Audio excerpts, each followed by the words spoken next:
Assalamualaikum warahmatullahi wabarakatuh. Kembali lagi di laporan pembelajaran minggu ini.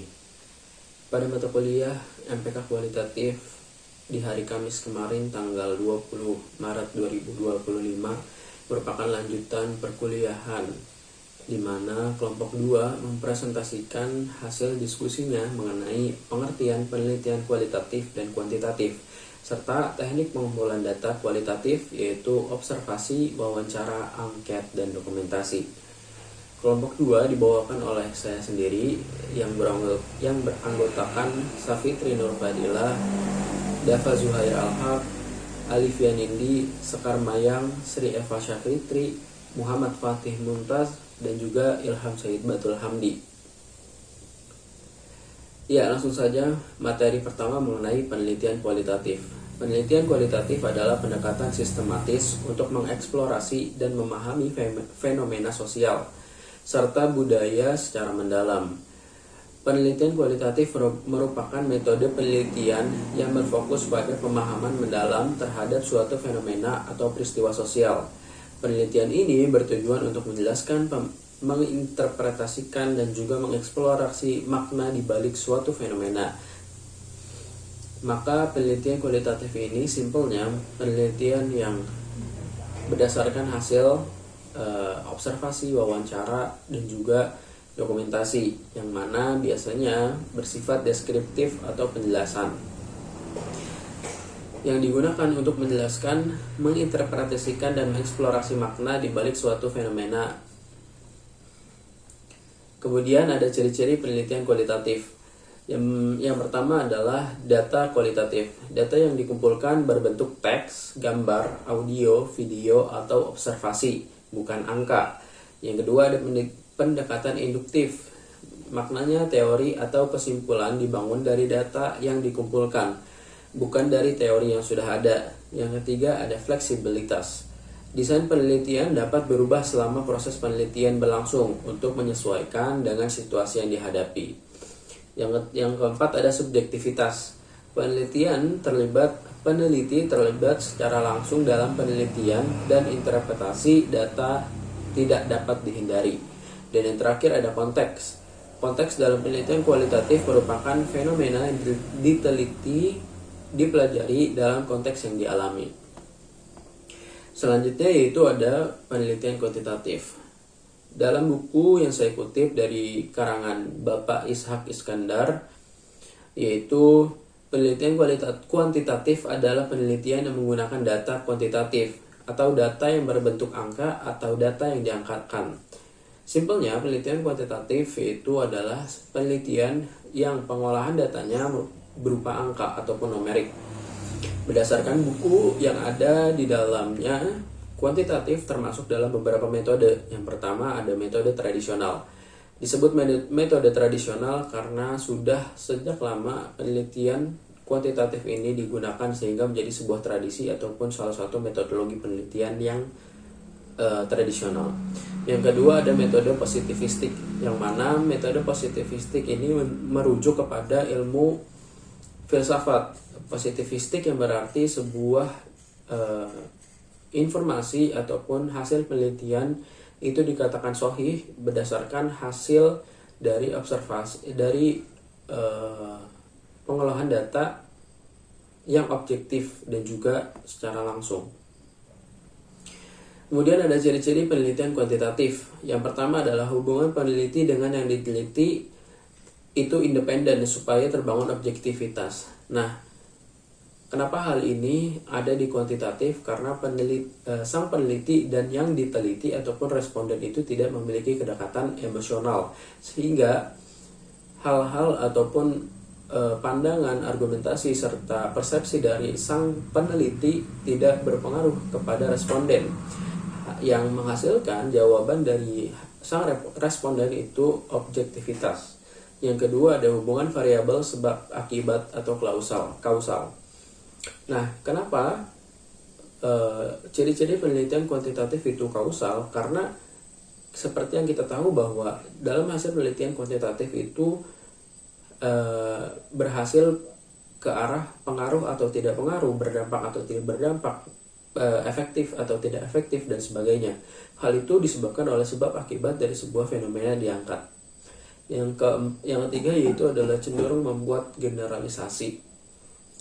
Karena responden yang dipilih itu merupakan sesuai hasil representatif dari dari fenomena, maka hal-hal ataupun jawaban ataupun data yang didapat itu bisa digeneralisasi. Dan yang terakhir adalah cenderung bebas nilai, artinya tidak ada pandangan, persepsi ataupun argumentasi yang terpengaruh dari sang peneliti. Contoh judul dari penelitian kuantitatif itu adalah pengaruh penggunaan media sosial Instagram terhadap perubahan pola komunikasi interpersonal remaja di Sidoarjo.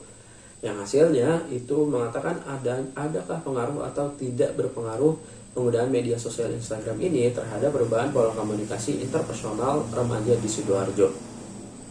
Selanjutnya ada teknik pengumpulan data kualitatif. Yang pertama ada observasi. Menurut Ari Kunto, observasi adalah mengumpulkan data atau keterangan yang harus dijalankan dengan melakukan usaha-usaha pengamatan secara langsung ke tempat yang akan diselidiki. Observasi terbagi menjadi 3, ada observasi positivatif, ada observasi terus terang atau tersamar, dan juga observasi tidak terstruktur. Nah, selain itu, observasi juga memiliki objek kajian. Ada 3 objek kajian. Yang pertama ada place atau tempat. Tempat di mana interaksi dalam situasi sosial sedang berlangsung, kemudian ada aktor atau pelaku atau orang-orang yang sedang memainkan peran tertentu, dan yang ketiga ada activity ataupun kegiatan dilakukan oleh aktor dalam situasi sosial yang sedang berlangsung. Selanjutnya ada tahapan observasi. Itu dibagi menjadi 3 juga. Yang pertama ada tahapan deskripsi, yang mana memasuki situasi sosial. Ada faktor, tempat, dan juga aktivitas. Yang kedua ada tahapan reduksi, yaitu memilih di antara yang telah dideskripsikan, dan yang terakhir ada tahapan seleksi, yang mana mengurai fokus menjadi komponen yang lebih rinci. Teknik pengumpulan data kualitatif selanjutnya ada wawancara. Wawancara digunakan sebagai teknik pengumpulan data apabila peneliti ingin melakukan studi pendahuluan untuk menentukan permasalahan yang harus diteliti, dan juga apabila peneliti ingin mengetahui hal-hal dari responden yang lebih mendalam dan jumlah respondennya yang sedikit atau kecil. Teknik pengumpulan data ini mendasar pada laporan tentang diri sendiri atau self-report, atau setidak-tidaknya pada pengetahuan dan atau keyakinan pribadi. Kemudian ada jenis wawancara terbagi menjadi 2, ada wawancara terstruktur dan wawancara tidak terstruktur. Wawancara terstruktur digunakan sebagai teknik pengumpulan data bila peneliti atau pengumpul data telah mengetahui dengan pasti tentang informasi yang akan diperoleh. Yang kedua ada wawancara tidak struktur. Wawancara yang bebas di mana peneliti tidak menggunakan pedoman wawancara yang telah tersusun secara sistematis dan lengkap untuk pengumpulan datanya. Pedoman wawancara yang digunakan hanya berupa garis-garis besar permasalahan yang akan diteliti. Yang berikutnya ada angket. Angket atau kuesioner merupakan metode pengumpulan data yang dilakukan dengan cara memberikan beberapa pertanyaan yang berhubungan dengan masalah penelitian. Menurut Sugiono, kuesioner merupakan metode pengumpulan data yang dilakukan dengan cara memberi seperangkat pertanyaan atau pernyataan tertulis kepada responden untuk dijawabnya.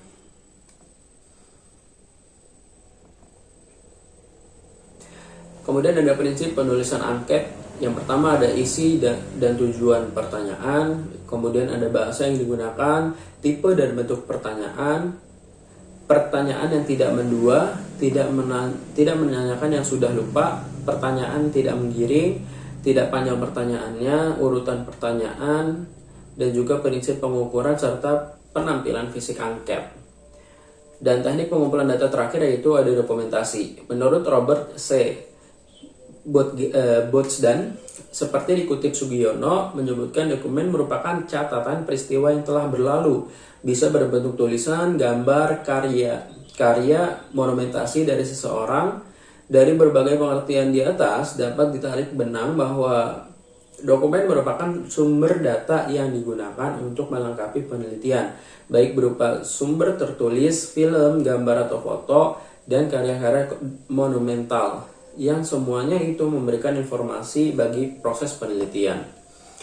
Ya, jadi dokumentasi itu bisa digunakan sebagai pelengkap dari teknik pengumpulan data kualitatif lainnya, sehingga itu menjadi sebuah data, kesatuan data yang valid, tidak ada keraguan di dalamnya. Mungkin itu saja yang dapat saya sampaikan, kurang lebihnya mohon maaf. Wabillahi taufiq wal hidayah. Wassalamualaikum warahmatullahi wabarakatuh.